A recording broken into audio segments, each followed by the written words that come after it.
nouvelle LSC. Je vous remercie. Merci monsieur le rapporteur Hetzel, rapporteur de la spéciale. Sachant qu'après votre intervention, je suspendrai pour que vous puissiez aller voter en séance. Merci beaucoup, Monsieur le Président. Monsieur le Ministre, Monsieur le Président, Madame et Monsieur les rapporteurs pour avis, mes chers collègues. Ce budget pour 2023 semble traduire les premières conséquences que le ministère entend tirer des recommandations formulées par le Comité des États généraux de la justice. C'est une bonne chose. Toutefois, derrière des effets d'annonce, je tenterai de vous démontrer que la réalité est hélas bien plus complexe et ambiguë qu'il n'y paraît. S'agissant de la justice judiciaire, il convient en premier lieu de rappeler que les difficultés structurelles des juridictions sont considérables. À titre d'exemple, le taux de vacance des postes de greffiers s'établit à 7,2%, soit 2,7 points de plus qu'en 2019, c'est-à-dire avant la crise du Covid. De plus, les cibles fixées en matière de délai de traitement des affaires civiles repartent à nouveau à la hausse. La Première ministre a annoncé lors de son discours de politique générale la création de 1 500 postes de magistrats sur 5 ans. 200 ETP supplémentaires de magistrats sont prévus par le projet de loi de finances pour 2023. Sans doute que les 1 300 postes supplémentaires seront pour plus tard. Néanmoins, le ministère reste dans l'ambiguïté. Ces emplois relèvent-ils de création de postes au sein des juridictions ou d'ouverture de places supplémentaires à l'École nationale de la magistrature? En d'autres termes, ces renforts seront-ils opérationnels en 2023 ou à compter de 2025 seulement? De plus, Monsieur le Ministre, vous avez annoncé une revalorisation à hauteur de 1 000 € de la rémunération des magistrats à partir d'octobre 2023. Cette dernière prendra la forme d'une hausse des primes forfaitaires et modulables versées aux magistrats.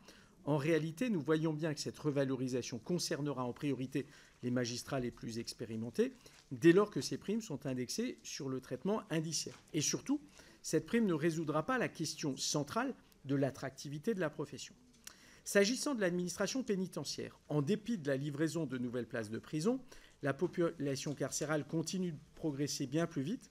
Le taux d'occupation des places en maison d'arrêt pourrait atteindre plus de 130% en 2023. Dans ces conditions, comment espérer une véritable amélioration des conditions de détention? Le projet de loi de finances prévoit par ailleurs la création de 809 emplois. Encore une fois, il convient de souligner la réalité de la situation. Ces postes concernent majoritairement des personnels de surveillance pour lesquels, nous l'avons vu au cours des derniers budgets, le schéma d'emploi est hélas systématiquement sous-exécuté. Il y a des annonces et ça ne suit pas derrière. Des moyens supplémentaires seront en outre alloués au bracelet anti-rapprochement. Néanmoins, comme l'a d'ailleurs indiqué, y compris notre collègue Aurélien Pradié, de nombreux dysfonctionnements ont été répertoriés sur ces outils, ce qui a conduit le ministère à changer de prestataire en 2022.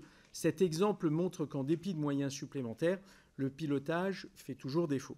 Enfin, sur l'article 44 du projet de loi de finances, il nous est proposé de prolonger de 2 ans l'expérimentation, rendant obligatoire une tentative de médiation préalable à la saisine du juge pour certaines affaires familiales.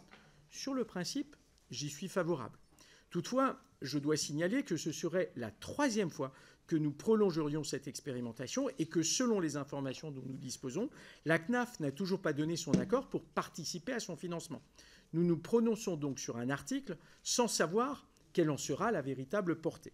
Enfin, Monsieur le Ministre, permettez-moi de citer des acteurs du terrain judiciaire. Récemment, dans ma circonscription, lors de l'audition de rentrée, la présidente d'une part et la procureure du tribunal judiciaire de Saverne d'autre part ont dressé un état des lieux. Je voudrais les citer. Ainsi, Madame la Présidente dit « Nous sommes en situation de plein emploi théorique. L'équilibre demeure fragile et du côté des greffes, la situation est plus que délicate. Nous sommes en sous-effectif chronique, avec des postes non pourvus, nous obligeant à prioriser certains services et à ne traiter que les urgences pour d'autres. » Je cite.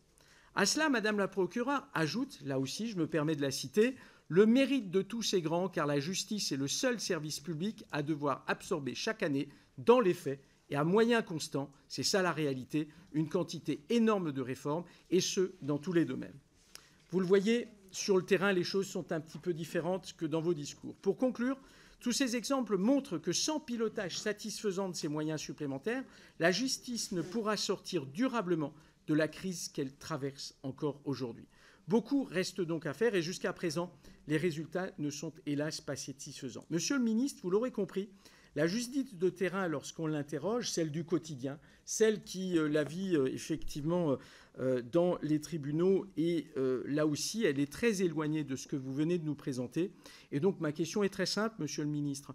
À quel moment accepterez-vous d'en venir enfin au principe de réalité ?